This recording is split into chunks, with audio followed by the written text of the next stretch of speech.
I'm Matt.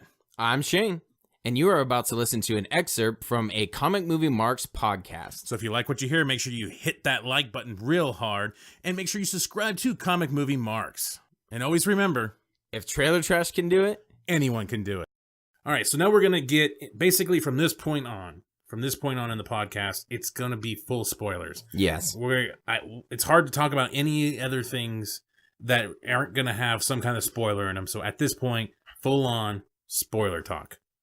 Yep, and we are going to start with some statistics. As Matt said, it has a 2 hour and 31 minute runtime. The box office as of today, 241 million domestically, almost said 1,000. Shit! Panic button! And it is at 494 worldwide. It had a $220 million opening weekend. So pretty solid. The ratings, IMDb has it at 7.8 out of 10. There was about 150,000 people who submitted their rating for it. Rotten Tomatoes, this is the big one, 93% critic rating, 55% fan. So that shows you the divisiveness between the critics and the fans yet again. However, I feel like this one's a little flip-flopped. Usually the fans are the higher one and critics are panning it at a 28 or whatever. Well, the only other time I remember this happening was Ghostbusters. And again, they used the same excuse they used for this one, because I think that the female Ghostbusters was like 80-something% on Rotten Tomatoes, and it was like 50 or 40% for fans. Okay. So critic rating, it was another moment, and they used the same excuse that we have heard a lot of people use now. It's amazing the hypocrisy that is flowing out right now by critics and movie analysts and all this crap, basically saying that, no, you shouldn't care about that number now. All of a sudden it's Star Wars. It's not DC. And don't worry, it's just a bunch of trolls. It's just trolls doing this, Bots. They're telling, like, bots are generating these negative reviews now. What?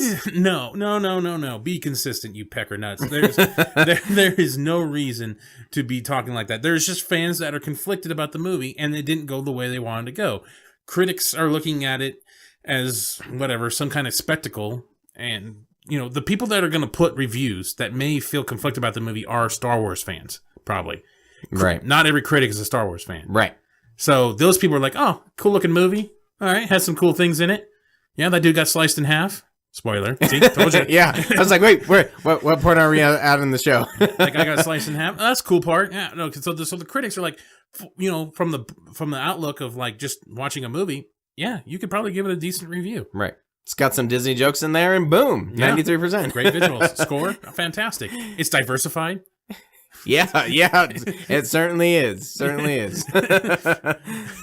It's fascinating. Before we move on from the Rotten Tomato user score, you guys don't believe that there are like bots at play or whatever? Because I am also curious to know if like the user score is accurate or not. And you actually brought up the female Ghostbuster movie, which, granted, I think the movie did suck, but what you hear with like the all-female Ghostbuster movie and what you hear with like this Star Wars Last Jedi too is that there actually is like a movement of like a sect of people who like are really against the Ghostbusters movie because there's an all-female cast and that pissed them off, and then there's some people against the Last Jedi because there was like there's too much progressivism, so to speak. Like all the people in the good roles were all like people of color or women, and all the people in the evil villain roles were like, two white dudes. I have like read a lot that like, oh, actually, no, there is like actually a movement of people like trying to drive down that score just for these reasons. I don't 100% believe that. I think some people are driving down the score because they didn't like the movie just for more reasonable reasons. But I think it is something to consider that there actually is like a movement out there to drive down the score for these reasons. I don't doubt there is. Thank you for, we should clarify a little bit. Sometimes we're a little absolute on things, but I don't doubt that there is some people out there just hating on it because they're hating on it. There could be people that just hate Disney movies in general. There's kind of like this little bit of this anti-Disney movement lately too as well, and they're just driving down the score like that. But I think eventually it seems like to me there's not enough, in my opinion, there's not enough trolls to outweigh the actual audience reaction. Yeah. That's kind of where I'm at. Like, there's only so many trolls in the world that can really tip the balance of the scales. There's the IMDb score, which is a little bit more reasonable. I think you said 7 point something. 7.1, yeah. Yeah, so that's 7.110. Why aren't all the trolls on IMDb? Because that's the same concept. Anybody can go in there, throw down a score, throw down a review. Why isn't that one plummeting? It's just this one Rotten Tomatoes score that is really low. So it just seems like the people that are doing that one just didn't like the movie because that's the more popular one. There is possibly a bot. There is possibly trolls. Not possibly. There's probably trolls and stuff like that are bringing the movie down. But I just don't see the movement for that. I mean, I know that there's people reporting that there's groups on 4chan, and 4chan's got all this power to manipulate and get enough people together to make things happen. I know they did that thing with Mountain Dew or whatever a while back. They were able to get the name. They got enough people generating on fucking 4chan to make Mountain Dew change their name to something like disgusting or I don't know, something weird. So I know it's possible, but it just doesn't seem like, I don't know, maybe I'm being naive, but it's a Star Wars fucking movie. Like, I don't understand the reason for it, really. Yeah, I get what you're saying. I think I'm landing somewhere in between of like thinking like, yeah, it's all bots, or it's really not bots and it's accurate. My only holdup is I mean, again, the Last Jedi is very divisive, which we're about to go into, but like, I don't believe the movie sucked, and like, so for it to have a lower score than like the Star Wars prequels, or a lower score than like, or a similar score to like Ghostbusters or whatever, I mean, that blows my fucking mind. Because like, I can't believe people actually believe this movie is worse than like, like the episode 1 or 2. Here's the thing with me. I think Force Awakens set a precedent, unfortunately.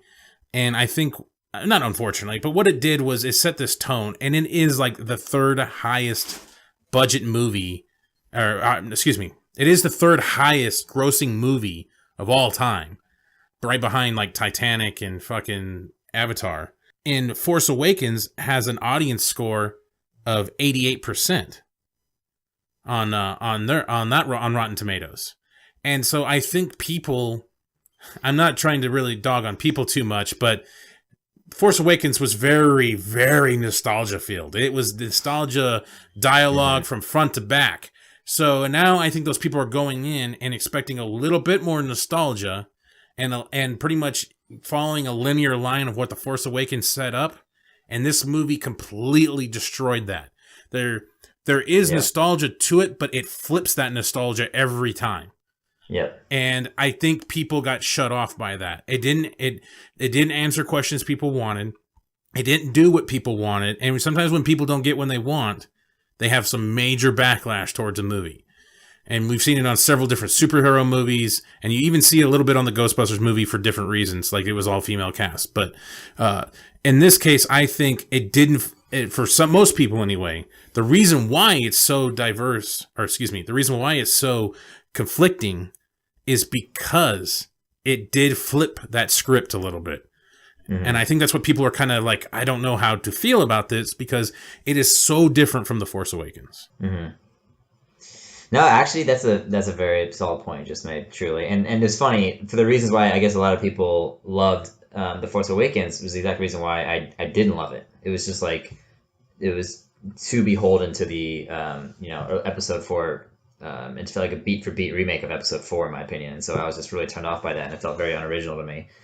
But to your point, maybe that's what a lot of people loved. And so since this movie was not that, spoiler alert, I enjoyed The Last Jedi much more than I enjoyed The Force Awakens. I'll agree with that. Which is exactly why maybe a lot of people didn't like the Last Jedi. So again, very divisive movie. Which you made a wonderful point during the non-spoiler review section, which is, it's the movie's still sitting with you and you're still thinking about it, and that's a sign that, like, in my opinion, that's a great fucking experience and that's a great movie. Because you didn't walk out of it just being like, oh, the movie fucking sucked, or you walked out of it saying like, oh, I loved it, which would have been great.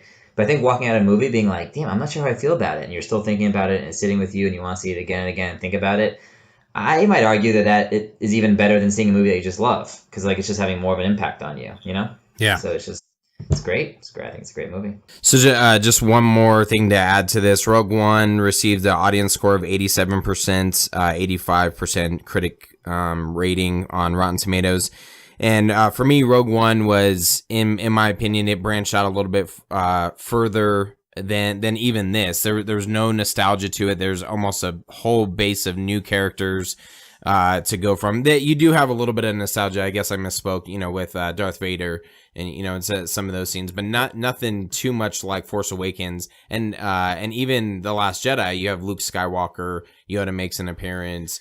There's a little bit more of a nostalgia feeling to The Last Jedi than there is to Rogue One, and Rogue One was still, according to Rotten Tomatoes, better received. I think the point we're trying to make is that now all of a sudden that the whatever it is, critic or audience score doesn't match beliefs of a lot of people, then they start making excuses for like, oh well, it's trolls and bots and blah blah blah, instead of just going, oh okay, that's an interesting score. Yeah, there's no discussion about it. It's immediately gone towards trolls and bots. Right. Yeah. And I just hate that absolute. And yeah. That just, I mean, I did it a little bit earlier in the beginning here, but it's just like this absolute thing. Like it has to be trolls and bots.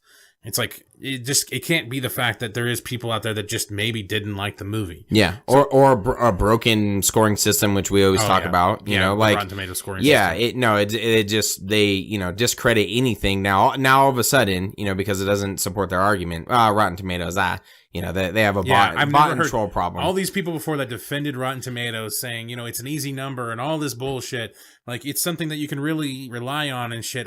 All those same people now are like, it's just a number. Go watch the movie. Yeah, exactly. It is hilarious to see that. And I really laughed about that. The one thing though about Rogue One though, the thing with Rogue One is the whole story in itself is a nostalgia story because it's leading up to that moment we all wanted to see going into the New Hope.